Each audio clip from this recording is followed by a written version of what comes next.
Hello students, तो इस question में बोला गया है lift of mass 100,000 kg which is moving with an acceleration of 1 meter per second square in upward direction, then the tension developed in the string which is connected to the lift is. So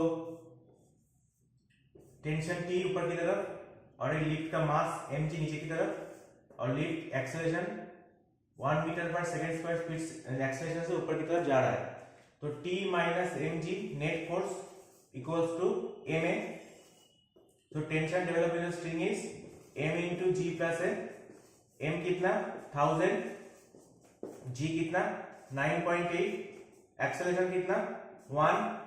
So 1000 into 10.8 और 10800 newton. So option B is the correct answer. Easy question था. इस question ऐसे question को solve करने के लिए मेरे channel को सब्सक्राइब कीजिए. अगर कोई भी डाउट है तो मुझे कमेंट बॉक्स में जरूर शेयर करना.